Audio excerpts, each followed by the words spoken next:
Bienvenidos a Clave 45, donde las conspiraciones existen. Buenos días, buenas noches, buenas madrugadas, buenas tardes. Todo depende desde dónde me estén escuchando ustedes. También desde cuándo en el tiempo, porque esto es un podcast y por tanto es indiferido. Bienvenidos a Clave 45. Les saluda una semana más su compañero de viaje, Gerald Dean.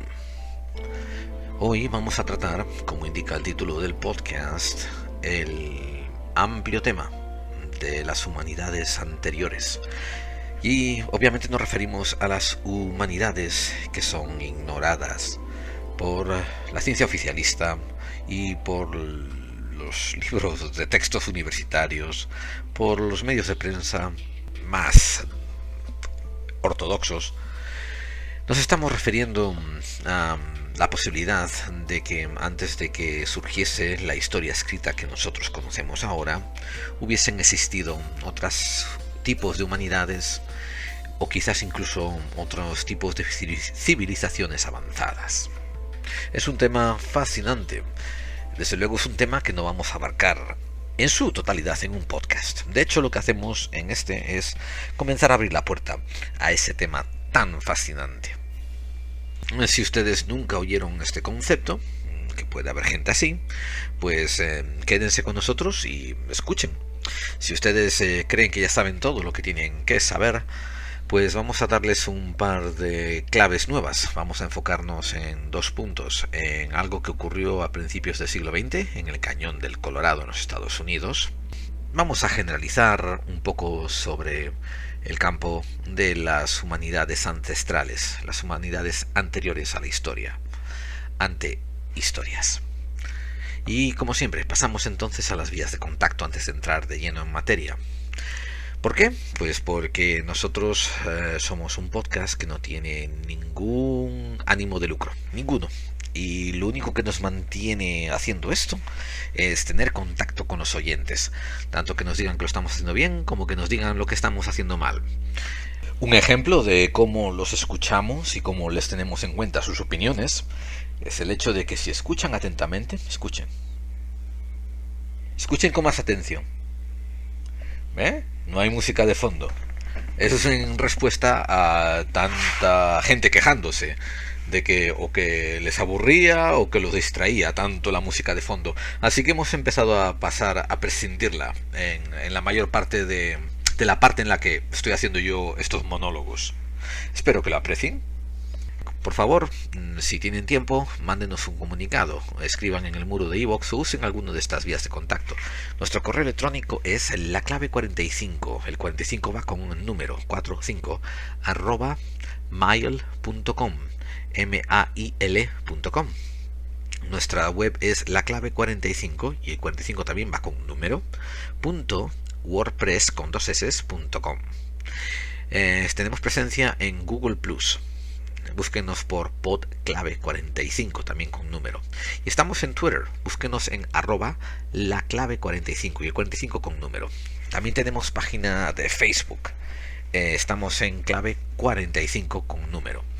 Y no se olviden, el primer comentario que va a haber en el muro de iVoox va a ser mío poniendo las vías de contacto. Así que no sean cortos ni perezosos y mándenos un saludito por ahí.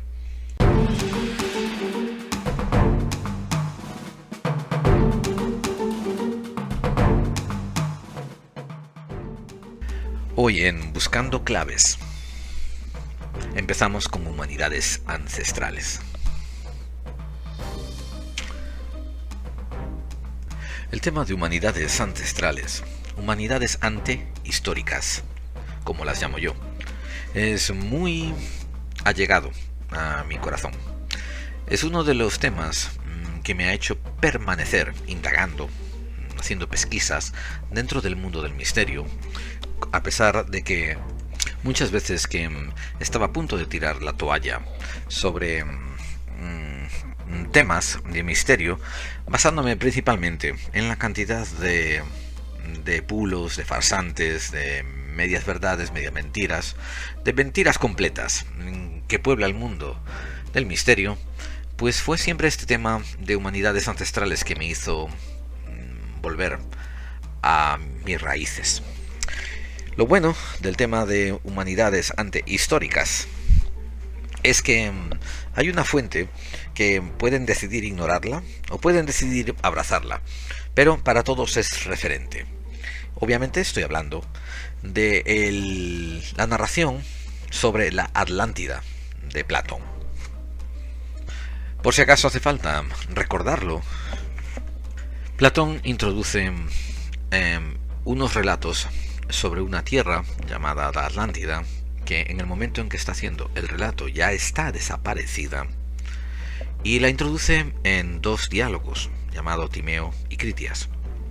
Se supone que ambos fueron escritos hacia el año 360 a.C. Inicialmente, esta tierra llamada Atlántida se introduce en el Timeo, y solamente decir que se vuelve a repetir también en Critias, pero en el de Critias es un diálogo que no está acabado. Desde luego que hay muchos intérpretes modernos que asumen que la Atlántida de Platón es una metáfora, no es real, y que Platón en ese diálogo no está hablando de un sitio físico. Puedo decir que en la mayor parte de la academia ortodoxa pues se ha decantado por esta interpretación, diciendo que la Atlántida de la que habla Platón es una metáfora.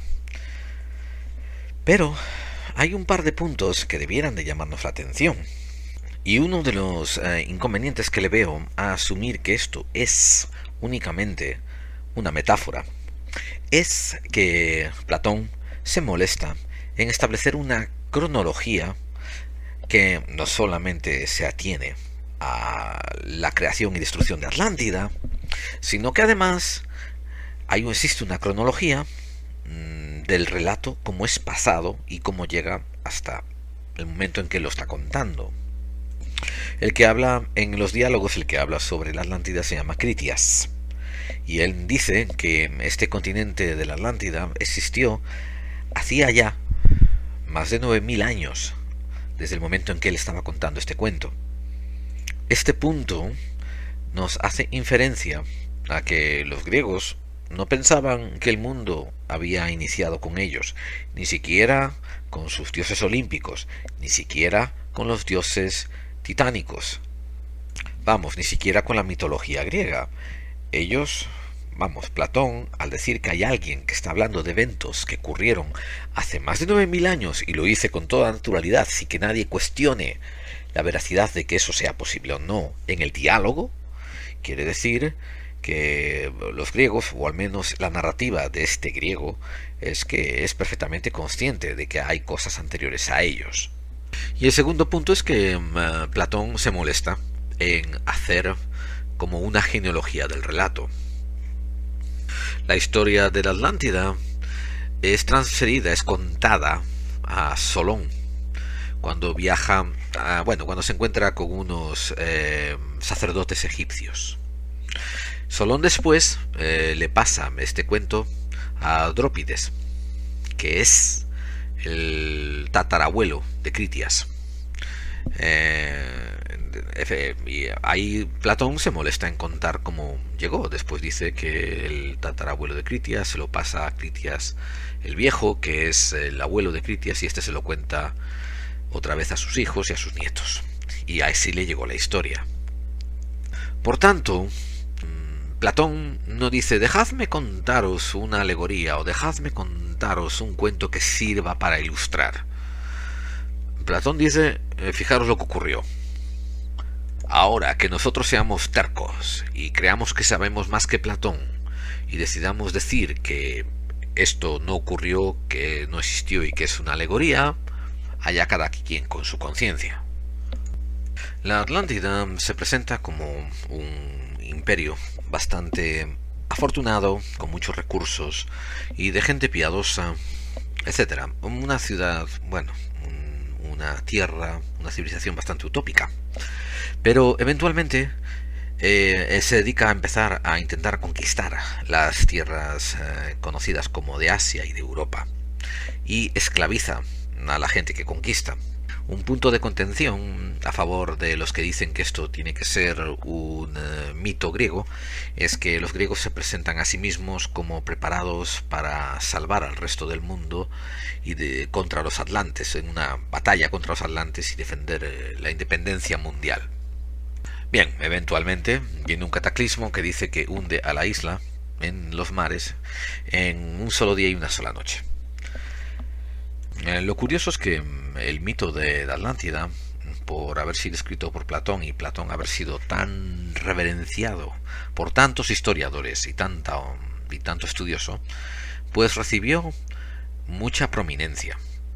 Por ejemplo, en 1679, un sueco de nombre Olaus Rudbeck, que era un científico de su época, de aquella época pues, se mezclaba bastante ciencia con pseudociencia, que hoy llamaríamos pseudociencia, pues publicó 4 volúmenes de un trabajo llamado Atlán, y en él quería demostrar que los orígenes de la Atlántida estaban en Suecia. También en 1627, el filósofo y científico Sir Francis Bacon pues publica una novela titulada La Nueva Atlántida.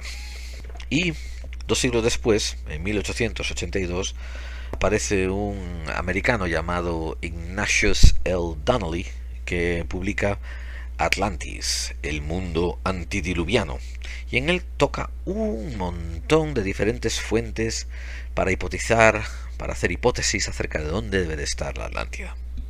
Bueno amigos, a la Atlántida se le suman muchas otras civilizaciones, con más o menos mérito. Por lo general menos que más.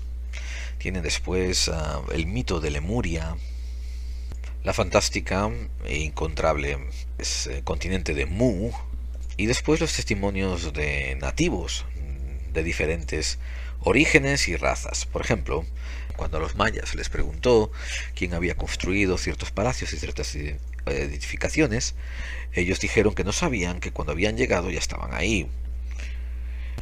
En el capítulo 17, el mayor secreto egipcio más ignorado, hablamos de las listas predinásticas que hablan de los Sem-Shuhor, que los egipcios ellos mismos interpretaban como o hijos de los dioses o los dioses. Hay muchos investigadores hoy en día que están persiguiendo el concepto de una civilización madre que fue antehistórica, que ocurrió antes de la historia escrita y conocida. En esta índole de investigación podemos encontrar al investigador Graham Hancock. Escribió un buenísimo libro llamado Las huellas de los dioses, en inglés era Fingerprints of the Gods, que trataba de establecer cómo la Tierra es un planeta muy propenso a devastaciones cíclicas. Esto nos daba una ventana de oportunidad entre glaciación y glaciación, etcétera, pues establecía unos ciclos de antecesiones, de precedencias, donde cada X tiempo, cada X miles de años, pues la Tierra se volvía un estado más salvaje y podían ocurrir cataclismos que devastaran civilizaciones.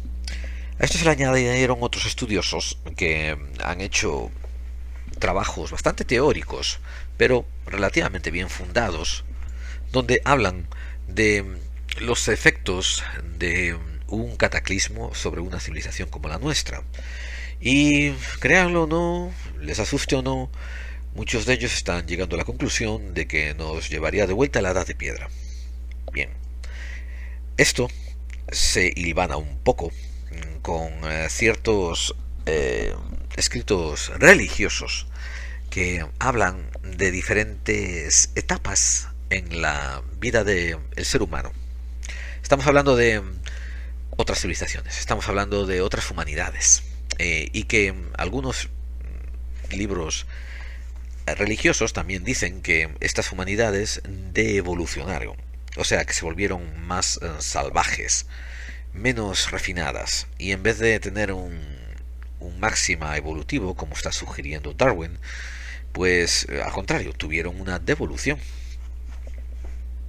Esto después nos lleva a hablar del Popol Vuh, el libro de la creación maya, que también en ese capítulo 17 yo comenté cómo había sido profundamente influenciado por, claro, los conquistadores católicos que habían llegado al Nuevo Mundo, porque era un libro de tradición oral, y después de que llegaron los católicos y empezaron a convertir a todo el mundo a hierro y espada, pues ahí es cuando se escribe, y claro, se escribe bajo la supervisión de otros sacerdotes católicos y le dan los tintes que ellos le quieren dar.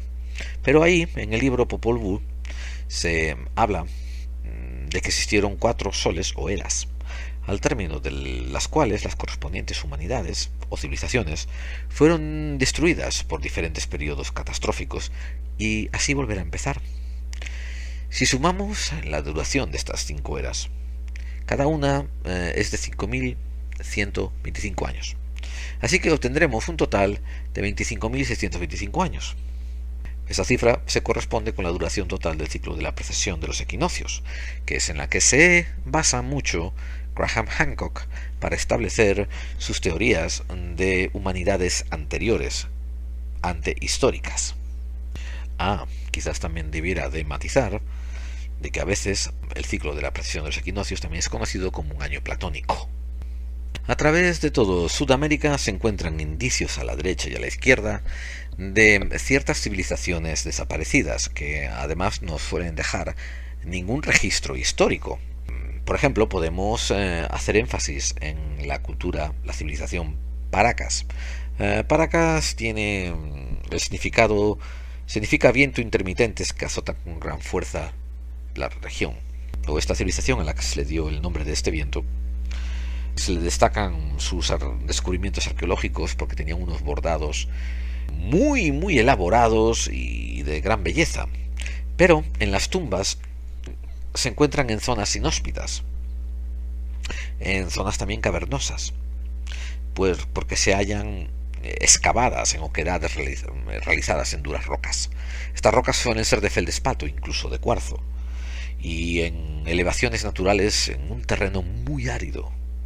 Bien, los restos humanos que se encuentran, algunos momificados naturalmente por la naturaleza, otros momificados a propósito, pues aparecen con muchas modificaciones físicas. Entre ellas destaca los cráneos deformados y algunos incluso con muestras de haberles practicado trepanaciones.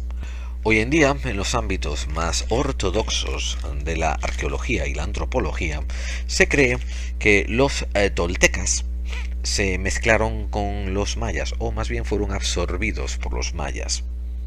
Pero esto no pasa a ser más que una conjetura que es felizmente abrazada sin ninguna prueba, repito, sin pruebas, por los arqueólogos y antropólogos que quieren pensar que los toltecas se integraron porque es una solución más fácil de tragar que las alternativas. Los mayas mismos florecieron durante 15 siglos, que eso ya es mucho tiempo. Se extendían desde México hasta por todo el Yucatán, bajando por Belice, Honduras y llegando hasta Guatemala. Cultivan la astronomía hasta un punto inigualable y tienen unos calendarios que eran más exactos aún que los que empleamos hoy. Los sacerdotes eran capaces de predecir eclipses lunares y solares, trazaban el curso de cuerpos celestes a lo largo y ancho del cielo, y esta tecnología este conocimiento ya asombraba a los mayas de aquel entonces.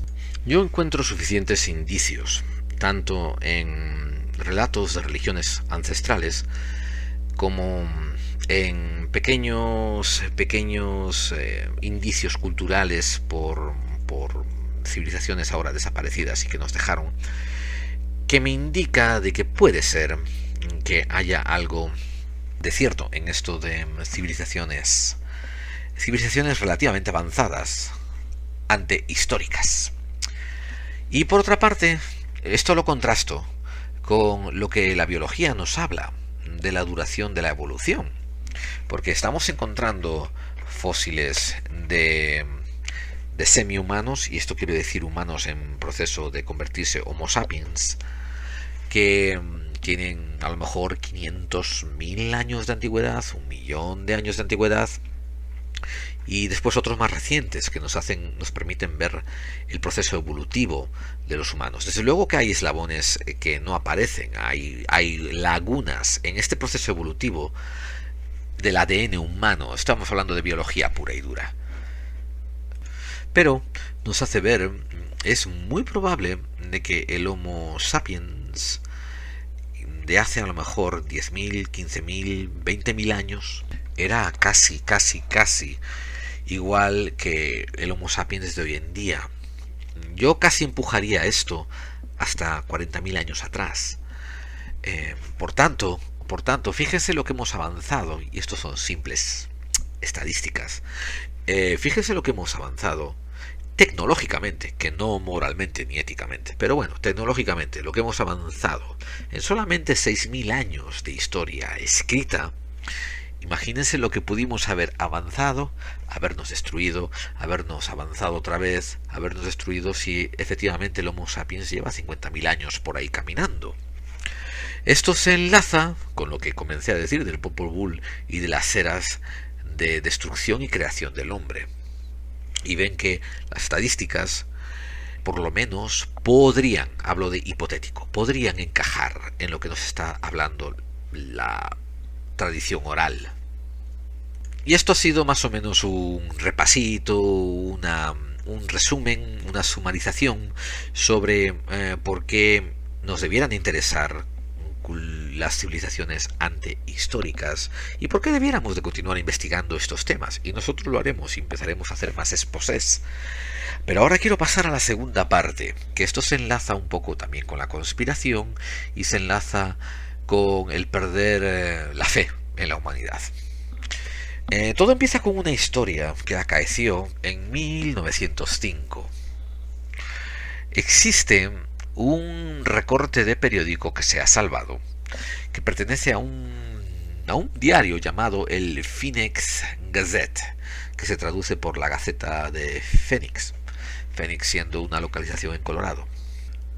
El artículo es publicado el 5 de abril de 1905 y en este artículo se habla de un gran hallazgo en el Gran Cañón de Colorado y se descubren una red de cuevas excavadas de forma artificial y que muestran restos de haber sido habitados, y dentro de estas cuevas hay restos de una cultura que las habitó, que parecían claramente de origen egipcio, ya que mostraban figuras hieráticas, jeroglifos, cámaras funerarias y momias al estilo egipcio. Bien, el texto se los voy a leer porque no es muy fácil de encontrar. O sea, cuando yo recibí esta noticia hace casi 16 años o más o menos, era casi imposible de encontrar, me costó hierro y harina. Hoy en día ya está más difundida por la internet y voy a entrar en tema de cómo, por qué está difundida por internet, pero les voy a leer la noticia, o por lo menos extractos de la noticia, porque es un poco larga, ¿no? Y me llevaría a lo mejor 15 minutos, así que les voy a leer unos extractos. Dice que J. E. Kincaid, que vamos a llamarlo G. E. Kincaid, bueno, no lo vamos a llamar así porque mucha gente estaría perdido, G. E. Kincaid, nos comunicó las últimas noticias sobre cómo marchan las investigaciones del que, en opinión de los científicos, no es únicamente el descubrimiento arqueológico más antiguo de los Estados Unidos, sino también el de mayor importancia en todo el mundo. Paréntesis, quiere decir que se escribe más texto. Y continúa diciendo: Kincaid descubrió hace unos meses una gran ciudadela subterránea en el Gran Cañón de Colorado, mientras descendía en un bote de madera por el río Colorado en dirección a Yuma, procedente de Green River, del estado de Wyoming. Según ha informado él, los arqueólogos del Smithsonian han descubierto de manera casi segura que el pueblo que habitaba estas cuevas excavadas en la roca era de origen oriental y probablemente egipcio. Ok, paréntesis para decir que siguen hablando y tal, y después continúa la noticia diciendo: el Instituto Smithsonian está realizando una minuciosa investigación dirigido por el profesor S. A. Jordan. Se han explorado ya casi 2 kilómetros del pasadizo principal, que está a unos 450 metros por debajo de la superficie, y se ha hallado una sala de grandes dimensiones de la que parten pasadizos en todas las direcciones, como los radios de una rueda. Y se han encontrado cientos de estancias, así como objetos que proceden de Oriente, armas de guerra, instrumentos de cobre afilados y duros como el acero, muy demostrativos del alto grado de civilización al que llegaron estas misteriosas gentes. Aquí hacemos otro paréntesis y la noticia continúa diciendo: el yacimiento es casi inaccesible. Y esto es un paréntesis a nivel personal mío. Esto ya me parece a mí una mala señal. Continúa la noticia diciendo: la entrada se encuentra a 450 metros por debajo del macizo cañón. Se encuentra en propiedad estatal y está totalmente prohibido el acceso. Vamos a hacer otro pequeño comentario personal aquí. Esto también da mala espina porque en vez de facilitar la corroboración, están explicando por qué va a ser muy difícil la corroboración. Continuemos con la noticia. Los científicos desean trabajar sin que nadie les moleste. Y paréntesis para continuar. El señor G. E. Kincaid, pues bajaba por el río Colorado con un bote, estaba solo y buscaba minerales. Paréntesis, supuestamente estaba buscando una mina de oro. Continúa la noticia, en voz de G. E. Kincaid, donde él narra diciendo: descubrí en la pared oriental manchas de color de la formación sedimentaria. La entrada, y así encontré la entrada a las cuevas que están encima de la meseta que las protege de miradas curiosas. Desde la entrada, unos escalones conducen hacia donde antes llegaba el río. Paréntesis. Después de avanzar 30 metros llegué a una cámara funeraria donde descubrí las momias. Levanté una de ellas y la fotografié con cámara con flash. Me llevé diferentes objetos y seguí mi viaje hasta Yuma, donde envié esos objetos por barco a Washington, junto con un informe acerca de mi descubrimiento. El corredor principal mide 3,5 metros de ancho.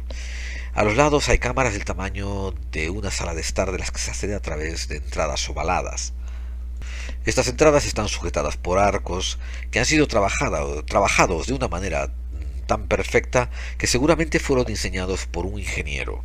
A más de 30 metros de la entrada hay una sala en forma de cruz de varias decenas de metros de longitud, en la que se halló la imagen de un dios sentado con las piernas cruzadas.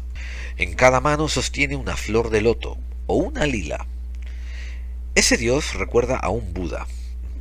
Paréntesis para la noticia, y continúa diciendo: es posible que se trate de un culto semejante al del antiguo Tíbet. Alrededor de este dios hay diferentes figuras más pequeñas, muy hermosas, pero otras desagradables.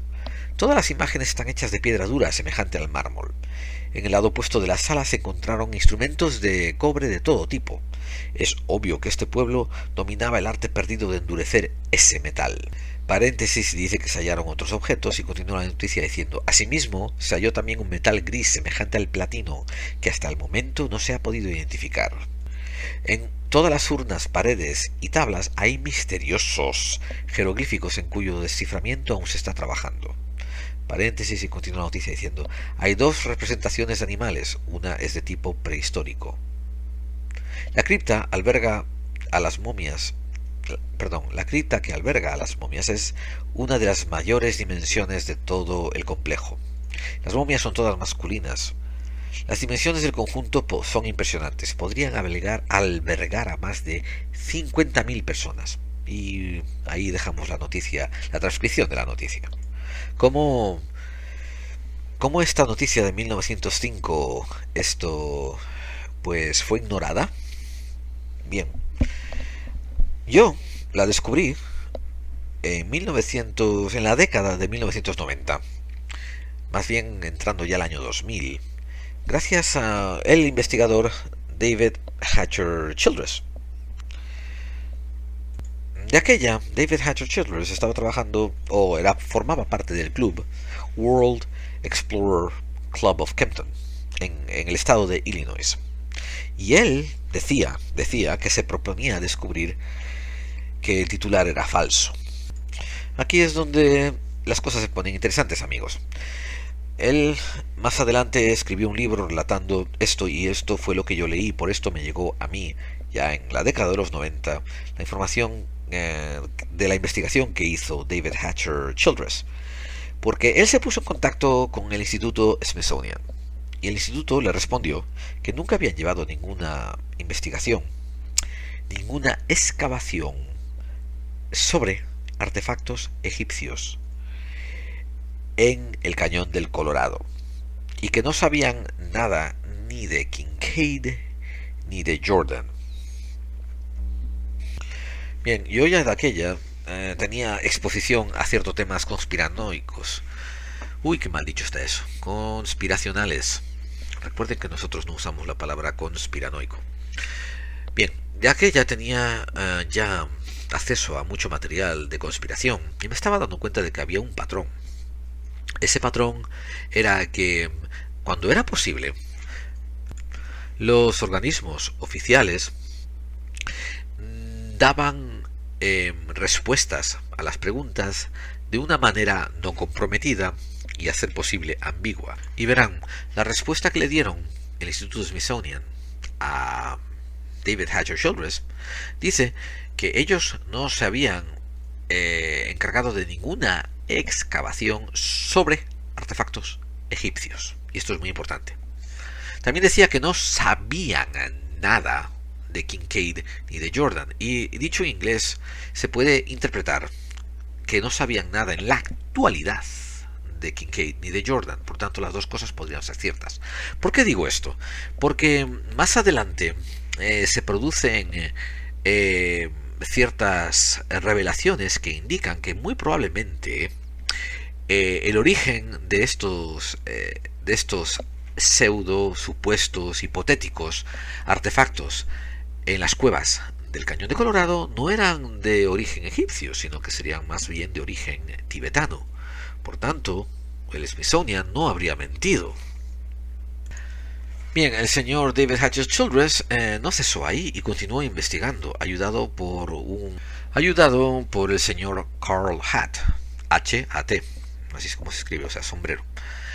Ambos descubrieron que en 1910 la revista de divulgación científica de la institución Smithsonian, que se llamaba Smithsonian Scientific Series, mencionaba expresamente al profesor S. A. Jordan en la página 239 de su publicación.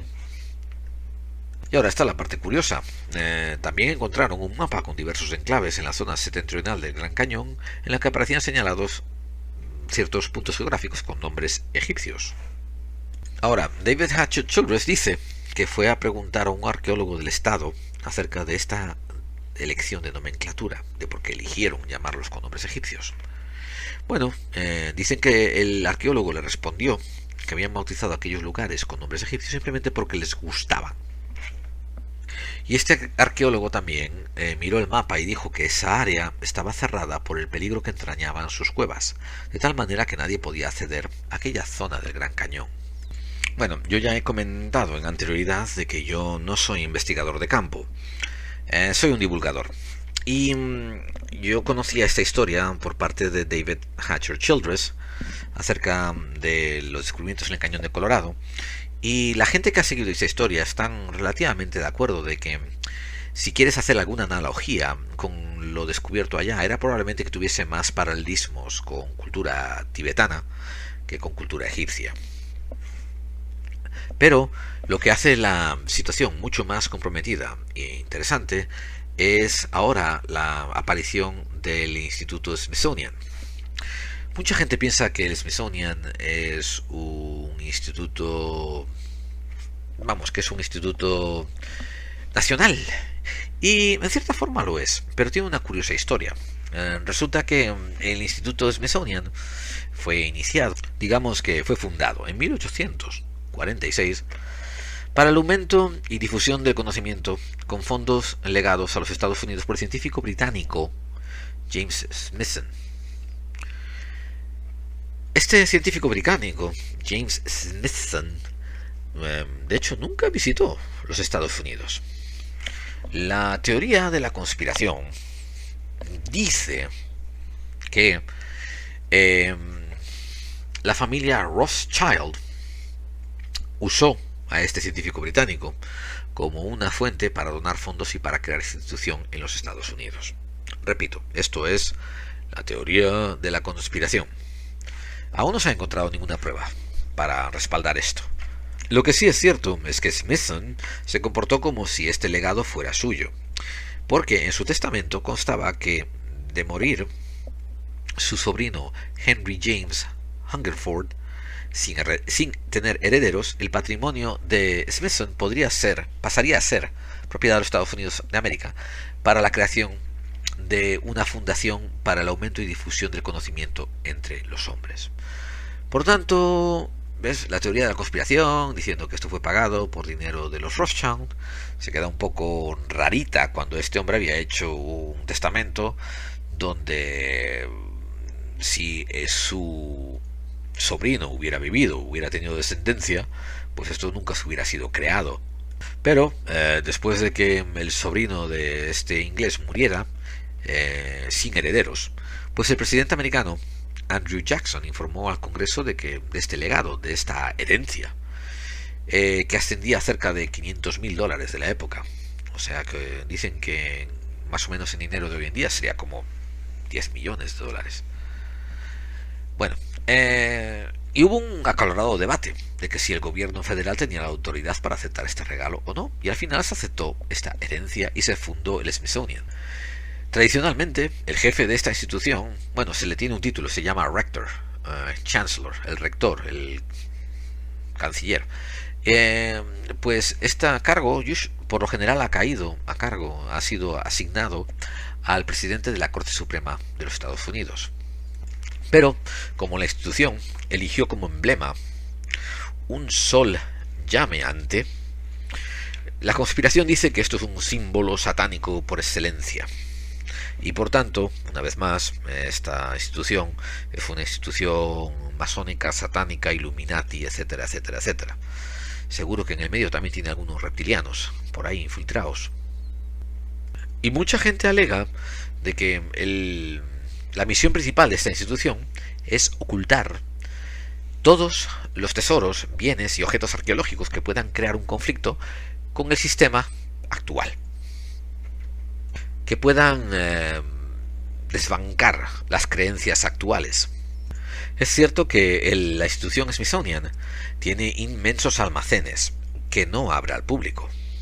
Entonces, los conspiracionistas más desfasados, esos a los que la gente usa el término conspiranoico para referirse a ellos, pues empiezan a lucubrar de que ahí hay todo tipo de artefactos extraterrestres, hay naves espaciales, hay gigantes extraídos de las rocas, hay objetos tecnológicos que no son entendidos todavía, pero que fueron usados en épocas remotas y que el Instituto Smithsonian lo está ocultando todo. A mí sí me parece curioso que nadie haya hecho una demanda sabiendo que esta institución está administrada por el gobierno americano y el gobierno americano contiene un mecanismo que se llama el Freedom of Information Act, que es una acta para la libertad de información, donde podrían haber hecho una demanda judicial y exigir que se implementaran mecanismos para que los estudiosos o incluso la población civil tuviese acceso a esa parte que está prohibida o vedada del Smithsonian. Ustedes dirán, nunca lo dejarían ocurrir, pero quiero decir, la gente que está en los estados de poder tienen una extraña relación con las leyes, y cuando tú a veces les ganas a su propio juego y creas una ley, ellos se sienten obligados a tener que atarse también a esa ley, aunque después hagan una trampa o que después hagan una contraley o que hagan unos estatutos de cualificación. Pero inicialmente se ven obligados a atarse a la ley porque si no el resto de la gente podría seguir su ejemplo y no acatar leyes, y eso no les conviene a ellos. Por ejemplo, para añadir más leña al fuego de la conspiración, podemos contar el caso de Frederick J. Paul. A mediados de los años 50, Frederick J. Paul escribe una carta a un arqueólogo británico llamado Lethbridge a modo de protesta, y en ella dice que en 1892 se encontraron unos extraños sarcófagos de madera en Blount County, Alabama, en un condado de Alabama, y que habían sido entregados al Instituto Smithsonian para que los analizara. Al parecer, y por lo que queda escrito sobre la descripción de estos ataúdes, eran unos ataúdes extraordinariamente grandes y parecían estar tallados con alguna clase de piedra o cobre. Paul dice que cuando se puso en contacto con el Smithsonian para interesarse sobre el paradero y los resultados de los estudios de estos objetos, le contestó un tal F. M. Setzler, y que era el director del departamento de antropología de esa institución. Y las palabras textuales fueron: no hemos encontrado los sarcófagos entre los objetos que guardamos, aunque hay notas de que sí los hemos recibido. Y entonces, pues las mentes más calenturientas comenzaron a postular de que seguramente el Smithsonian se convierte como en el garaje, en el centro de depósito de toda la arqueología imposible, que puede incluso poner en aras de la duda al oficialismo, y ahí la gente que está en el poder los extrae a su conveniencia y los hace desaparecer para sus propios propósitos. Aunque el señor Paul preguntó acerca de estos sarcófagos en los años 50, en 1992 David Barron, presidente de la sociedad Gungewamp en el estado de Connecticut, insistió una vez más sobre el tema de los extraños sarcófagos y le pidió explicaciones a la institución. La respuesta esta vez de la institución del Smithsonian fue que simplemente se trataban de artesas de madera. Entonces Barron realizó una petición formal para su estudio, para estudiarlas él con otro equipo, y el Smithsonian le respondió que no podían visitarse, pues se encontraban en un almacén contaminado por asbestos, y por tanto estaba prohibida su visita, excepto para los colaboradores del instituto. Y ahora aquí es cuando David Hatcher Childress se une un poquito al carro de la conspiración y dice que un conocido historiador estadounidense, cuyo nombre pidió quedar en el anonimato, conoció a un investigador de Smithsonian, o sea que ya estamos hablando de terceros, ¿no? Childress habló con un historiador y este historiador conoció a un investigador del Smithsonian, que este investigador abogaba por la llegada a América de pueblos anteriores a Colón, diciendo que que hubo otros visitantes, y esto le supuso ser expulsado de la institución. Y ese investigador también llegó a afirmar que al menos en una ocasión el Smithsonian llegó a hundir deliberadamente en el Atlántico un cargamento de extraños objetos. ¿Cómo continuó la historia del Cañón del Colorado? Bueno, pues dice David Hatcher Childress que en el 1995 encontró en los archivos del Smithsonian los registros de entradas en el depósito del Museo de las Piezas halladas en el Gran Cañón. Pero, misteriosamente, las piezas en sí no se encontraban. O sea que el registro estaba de entrada, pero después cuando se iban a buscar el lugar donde se habían emplazado, que estaban marcadas en el registro, ahí no se encontraba nada. Dice Childress que él no cejó en su empeño y que continuó indagando e investigando hasta que encontraron unos archivos donde se detallaban dónde estaba la localización actual de las piezas. Y Childress y el director del departamento de antropología, el famoso señor Setzler, fueron a una zona reservada a dichas piezas, pero cuando iban a acceder a las habitaciones no pudieron entrar porque las piezas estaban metidas en unas habitaciones que habían sido selladas por contaminación vírica de viruses y que constituían, y había una nota diciendo que constituían un peligro potencial de muerte para todo el que las tocara. ¿Dónde están estas famosas cuevas? Bueno, yo no me responsabilizo si ustedes tienen un accidente cuando las vayan a buscar, pero diré que alguien, un investigador llamado José Vergara, ha dicho que ha encontrado la zona. Dice que se hallan 30 kilómetros al sur de la ciudad de Lovelock, en Nevada, cerca de la cumbre de una alta colina, donde existe una cueva actualmente conocida como Lovelock Cave. Aunque a principios del siglo, quiero decir, desde principios del siglo XIX, esta cueva se conocía como Horseshoe Cave, la cueva de la herradura. Por tanto, dependiendo de qué mapa consulten, la encontrarán por un nombre o por otro. Si la queréis mirar en Google Earth, las coordenadas son 39 grados, 50 minutos norte y 118 grados, 32 minutos oeste. Otras informaciones no corroborables, y esto quiere decir rumores, dicen que algunas de las momias se encontraban entre los 6 pies y 8 pies de altura, que eso viene a traducirse como de 2 a 2 metros y medio. Los nativos locales de la zona son llamados los indios Paiutes o Piutes, y estos sí ofrecen algunas explicaciones dentro de sus leyendas. Dicen que desde tiempos inmemoriales existen narraciones de batallas que tuvieron unos gigantes de pelo rojo con gente que vivía en esa zona, y que eran tribus que se mostraban nomadismo desde el territorio de Nevada y que bajaban a Colorado. Los Paiutes llamaban a este pueblo de gigantes blancos Siteca. Según ellos, según los indios Paiutes, estos hombres pelirrojos eran un pueblo guerrero y sobre todo muy fuerte y muy estratégico. Así que varias tribus indias tuvieron que unirse para luchar juntos contra los Siteca, los gigantes blancos pelirrojos, una larga guerra contra ellos. Se cuentan algunas fuentes de estas leyendas que pudo durar hasta 1000 años.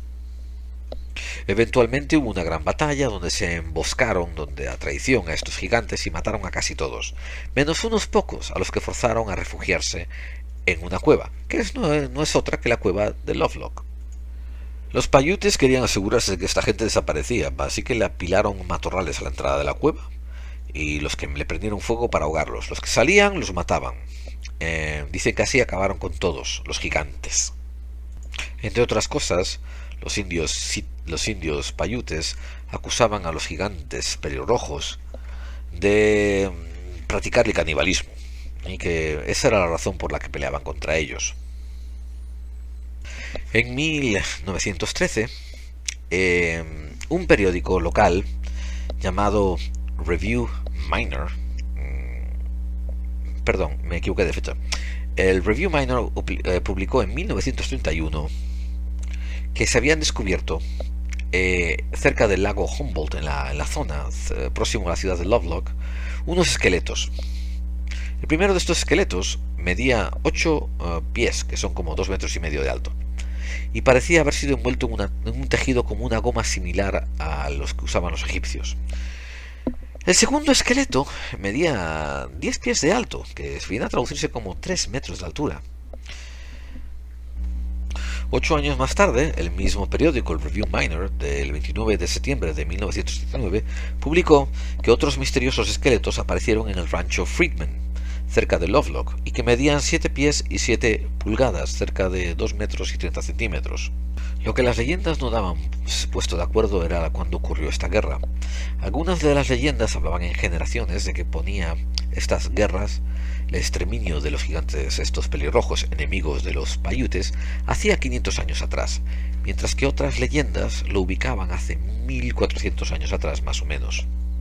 Bueno amigos, hasta aquí la información que les puedo dar sobre los eventos que acaecieron sobre el descubrimiento de la cueva en el Gran Cañón de Colorado. Mucha gente ya tiene información sobre esto, otra gente no es la primera vez que lo escucha, pero supongo que tampoco sabían ustedes la intervención del Smithsonian, y si lo sabían, pues esto les queda corroborado. Y no sé si sabían sobre las guerras de los Paiutes con sus grandes enemigos, los gigantes pelirrojos. ¿Fueron los egipcios al Cañón del Colorado? Por ahora no tenemos pruebas. Sí voy a decir de que el investigador Jason Colavito opina que lo que se publicó en el Phoenix Gazette en 1909 era una broma, y solo quiero decir de que no se trata tanto de ser un debunker o un caza debunkers o lo que sea, sino que muchos periódicos de la época, hablo de principios del siglo XX, sabían que estas noticias vendían. Noticias acerca de civilizaciones ancestrales. Vendían tanto ayer como vendían hoy, como van a vender mañana. Es algo que está como medio impreso en nuestro ADN. Es algo que nos hace suponer que cuando el río suena, agua lleva. Algo de esto debe de haber. Pero, por las investigaciones que ha hecho el señor Jason Colavito, parece ser que lo escrito en el periódico era bastante falso. O sea, sí es posible que se hubiera encontrado una cueva, y sí es posible que se hubiera traído al Smithsonian. Eso es posible. Pero parece ser que el señor G.E. Kincaid, pues no existió. Pues Jason Colavito se basa en las comunicaciones que tuvo con el Smithsonian. Y nos presenta pruebas de los comunicados con la institución Smithsonian, diciendo de que ellos no tienen ningún récord histórico de que esta expedición ocurrió y que no tienen ningún récord de comunicaciones con el señor G.E. Kincaid, y tampoco tienen ningún récord de haber mandado al profesor Jordan a buscar a Egipto en Arizona. Así que ahí lo vamos a tener que dejar. Lo que sí podemos afirmar que en estos momentos no existen trazas para poder estudiar ningún descubrimiento que acaeció en el cañón del Colorado en 1909. Ahora, ¿ustedes prefieren pensar que es un encubrimiento por una institución? Bien, allá ustedes. ¿Ustedes prefieren pensar de que esto se trata de lo que se dice un hoax, una broma, una manera de vender publicaciones? Pues hay precedente de ello también. Ténganlo en cuenta. Yo, por ahora, no tengo opinión y no tengo nada para decir ni de un lado ni de otro.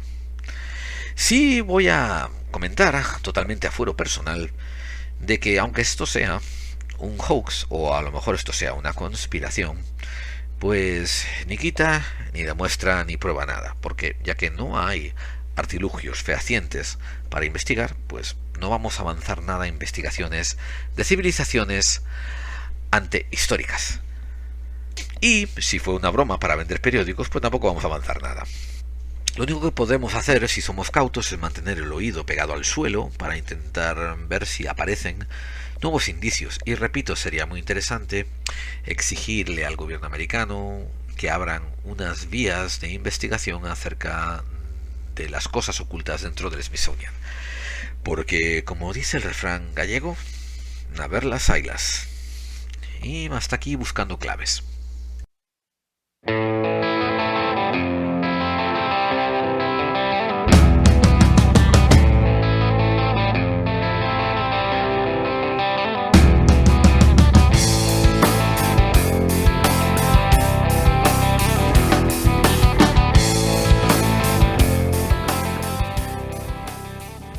Hoy en los podcasts del silencio. No me gusta ese título para la sección de podcast recomendados. Vamos a probar otro. A ver, déjame pensar. Hoy en podcasts olvidados. No están olvidados, de hecho están en iVoox. En fin, seguiremos buscando un título para la sección de podcast recomendados. Mientras tanto, ustedes, queridos oyentes, háganse un poco activos y mándenme sus recomendaciones para este título de sección. Bien, pasemos entonces al primer podcast recomendado. El primero que les voy a recomendar viene de nuestros amigos de la Rueda del Misterio.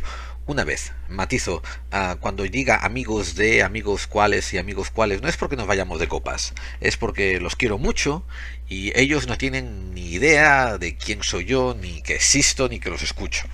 Pero en fin, los amigos de la Rueda del Misterio sacaron el programa 94 llamado Secretos de la Cueva de los Tallos.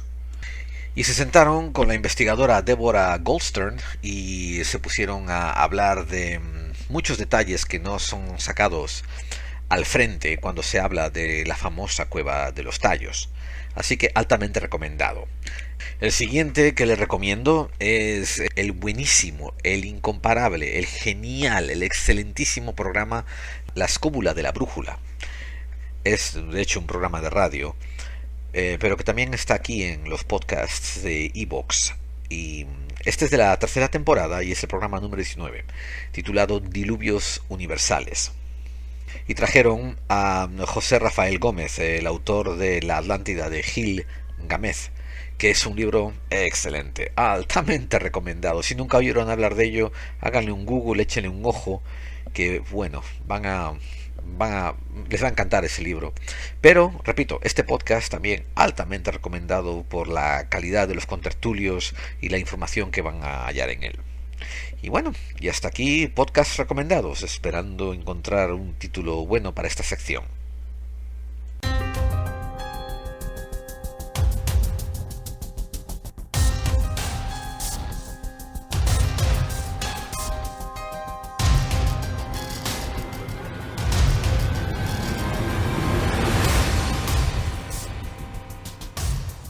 Bien amigos, y ahí llega la música que nos indica que se está acabando el programa. Ante todo, muchas gracias por dedicarme unos minutos de su vida y escucharme. Infinitas gracias a todos. Recuerden que salimos en la madrugadita de los martes, recién calentitos del horno, es cuando los publico en iVoox. Y los propago por mis otros medios sociales. ¿Cómo? Que me están preguntando a gritos, ¿y cuáles son esas vías de contacto para esas redes sociales? Pues ni corto ni perezoso se las doy. El correo electrónico es la clave con el número 45, o sea, la clave 45 en número, @mail.com. La web nos pueden encontrar en laclave45, otra vez con número, .wordpress, con 2s.com. También estamos en Google Plus. Búsquenos por podclave45 dentro de Google Plus. También estamos en Twitter. En Twitter. Estamos en @laclave45 con número. Y en Facebook, búsquenos por clave45. Las vías de contacto van a aparecer debajo del primer comentario que voy a poner en el muro una vez publicado el podcast. Así que ahí pueden copiar y pegar. Y claro, escriban en el muro también. Como repito muchas veces, esto es un podcast completamente sin ánimo de lucro y lo único que a mí me recompensa es tener un poco de comunicación con los oyentes. Me gusta saber qué les gusta y qué no les gustó. Y con eso dicho, vamos a pasar a la última fase, que es la de contactados, que es donde nos leemos los correos de los oyentes. Es que me gusta el título que le di a esta sección, contactados. En el episodio 18, hablemos de extraterrestres. El oyente Filopofac nos dejó en el muro escrito: bueno tu podcast, pero por favor para la música de fondo, es un verdadero suplicio, sobre todo para los que escuchamos con fonos. Saludos, aguanté lo más que pude y tuve que dejarte. Y bueno amigo, lo siento de verdad, y tengo que admitir que en la grabación de ese podcast del 18, a mí por mis audios, por mis fonos, por mis auriculares, la música no me sonaba tan alto, pero después cuando lo oí una vez posteado, pues tienen razón de que sonaba un poco más alto de lo que yo hubiera querido. Y lo que he decidido, ha habido otros comentarios a ese respecto, de que preferirían casi sin música, porque efectivamente en ese episodio quedó un poco fuerte. Así que lo que he decidido es dejarla como introducción para sección y después quitarla. Así que me van a tener a mí hablando solo, sin nada más de fondo. Vamos a ver, en el episodio 17, el mayor secreto egipcio más ignorado, nuestro oyente Zen dijo: estupendo como siempre, aunque lo que sí que realmente es un misterio son esos colaboradores que aparecen siempre al final, jajajaja. Y bueno, vamos a seguir manteniendo dando gracias a la gente que nos ayuda con sus capacidades técnicas y su sapiencia hacia el final del programa, así que es un motivo más para que lo escuchen hasta el final. También en el muro de iVoox nos escribió en el episodio 17, el mayor secreto egipcio jamás ignorado, el señor Garrido Fontán. Lo escribió todo en mayúsculas y aún así creo que no estaba gritando. Creo que simplemente estaba excitado y estaba diciendo: mola, me escuché otro y lo que más me moló fue la recomendación de otros podcasts. Siga haciendo eso, por favor, que está muy bien, gracias. Y es cierto, sí, voy a animarme a poner otros podcasts recomendados. Yo escucho muchísimos podcasts y hay mucha gente que merece un poco de relevancia y atención y agradecimiento por su labor que están haciendo. Y nuestro más asiduo contribuyente, el oyente llamado Anónimo, nos escribió: 14 billones de años, no. Esa es la manera de decirlo en inglés, que para los anglosajones 1000 millones es un billón. En español, un billón es un millón de millones. Dicho esto, el universo tendría 14.000 millones de años y no 14 billones. Un saludo metido, que en el próximo episodio... un saludo. Ok, y agradecido de la aclaración. Bastante agradecido de la aclaración. Pero bueno, la puedo también revertir, ¿no? Y decir, aclararle a los oyentes españoles de que en anglosajón, pues, el punto de llegar a 1000 millones, pues se convierte en un billón. Y yo creo haberlo estudiado eso también en matemáticas, cuando estábamos haciendo estas tablas de conversión. Estaba seguro de que existían los billones. Pero en fin, voy a hacer caso a Anónimo, que es muy frecuente colaborador, así que eso. El señor Shebe DZ comentó en el episodio 17, el mayor secreto egipcio más ignorado, pues nos dijo: tu dequeísmo y eso de actitud en lugar de actitud, además de otros malhablismos que ostentas, hacen insoportable escucharte. Yo lo siento, porque esperaba que, y entre paréntesis dice no, de qué, desvelaras lo más secreto sobre las pirámides, no solo de Giza, sino de todo el planeta. Espero que lo pienses. Y bueno, sí le contesté, ¿no? Diciendo que es cierto de que parece que padezco de dequeísmo y que probablemente seré culpable de malhablismos. Supongo que son gajes que vienen con el hecho de estar exiliado de tu país natal durante 30 años. Honestamente no tengo ninguna otra explicación ni ninguna otra excusa. Va a ser un poco difícil mejorar más allá de lo que tengo mi léxico y mi gramática. Y sobre todo que como no soy un locutor profesional, sino que, como he comentado alguna vez, ese trabajo me cayó así por casualidades del destino. Espero que sean un poco transigentes conmigo. Haré lo mejor que pueda. También soy consciente de que muchas veces cuando leo alguna palabra o algún nombre en inglés, pues claro, giro automáticamente a la pronunciación inglesa o americana.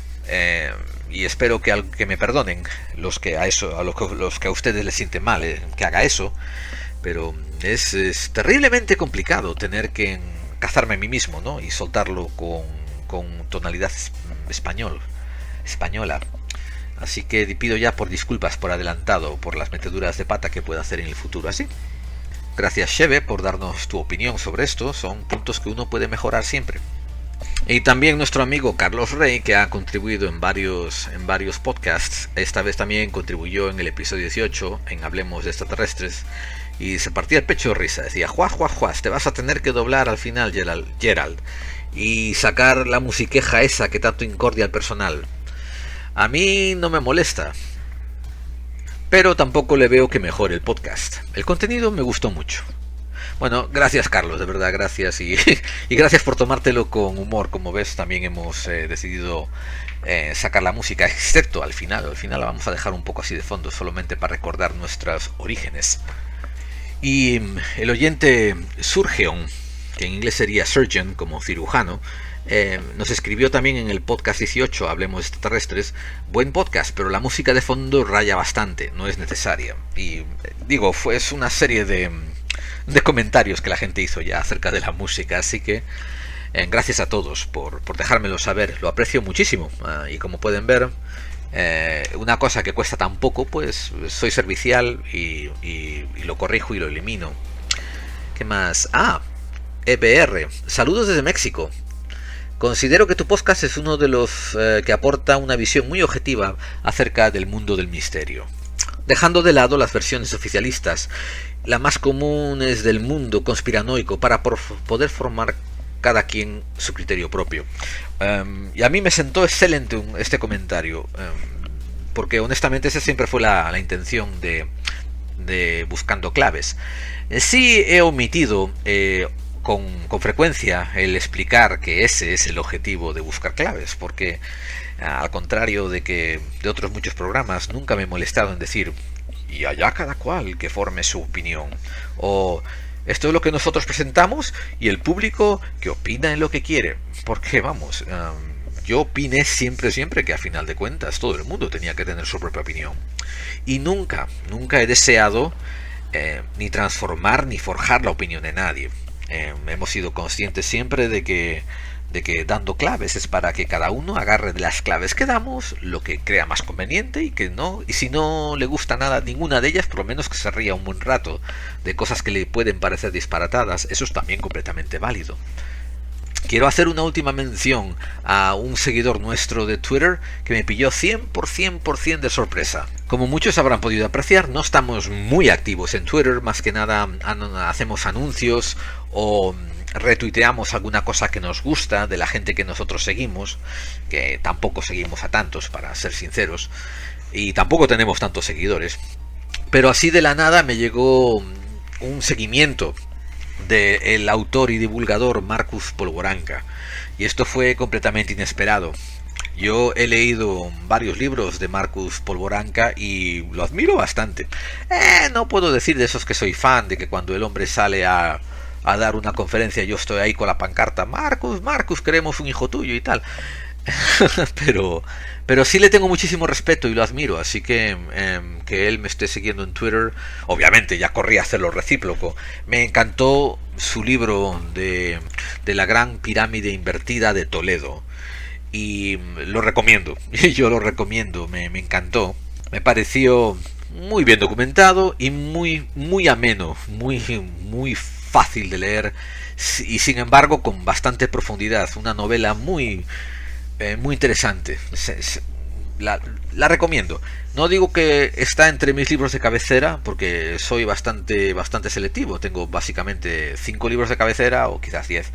Pero me encantó tanto que, vamos, que pagué por ella para darle mi apoyo al autor. Así que eso, yo la recomiendo, La Gran Pirámide Invertida de Toledo, de Marcus Polvoranka. Y después, a los que les apetezca una lectura un poco aún más fácil y amena, porque una cosa que tiene Marcus es que es capaz de ser muy ágil escribiendo y engancharte muy fácilmente. Pues no debería llamarlo Marcus, porque la verdad no lo conozco de nada, debía ser el señor Polvoranka. Bueno, el que quieran una lectura más amena, tienen una serie de libros que se llaman Julia B. Y por ejemplo, yo lo conocí con Julia B. y la rebelión de los guardianes de la cuarta fase, que me pareció completamente en plan bestsellers, ¿no? O sea, esto de girar páginas y leer, y es muy ameno, es divertido. Creo que sacó uno hace poquísimo. A ver, déjeme mirar, estoy en la internet ahora mismo. Sí, señor, sacó Julia B. y la conspiración de los amantes de la dimensión cuántica. Qué interesante. Tienen todo en Amazon, así que busquen por Marcus Polvoranka y échenle un ojo a ver si es de su gusto. Yo lo recomiendo. Y le estoy agradecido de que me esté siguiendo en Twitter. Estoy agradecido, impresionado, y me toco el sombrero. Bueno, queridos amigos, eso es todo por hoy. Recuerden que por favor acudan a la próxima cita que vamos a tener el siguiente martes de madrugada. Y si les gustó el podcast, por favor divúlguenlo, pónganlo en las redes sociales, o recomiéndenselo a sus amistades, o grábenlo y pónganlo en un altavoz durante la hora de la cena para que lo escuche toda la familia, y así nunca más lo inviten a cenar. En fin, lo que mejor pueden hacer por este podcast, si le gustó, es que lo divulguen, porque a final de cuentas lo único que queremos es literalmente ser escuchados y establecer un diálogo con la gente que nos escucha. Y por último vamos a dar nuestros agradecimientos especiales a esos colaboradores que vienen cada semana a hacer nuestro programa mejor. Vamos a dar unas gracias muy de corazón a nuestro asesor de pupas y males variopintos, el señor Aldo Lorido. También vamos a dar nuestro agradecimiento a nuestro consultante en armas de fuego y yesca mojada, al señor Néstor Pedero. También vamos a dar nuestras gracias a nuestra consultora de temas vitícolas y otoagrimensores, la señora Olga Seosa. Y por último también darle muchas gracias a nuestro nuevo supervisor de seguridad vial, al señor Víctor Tazo. Y eso es todo por ahora, amigos. Acudan a nuestra próxima cita en el próximo martes y nos estaremos oyendo ahí en Clave 45. Hasta la próxima semana.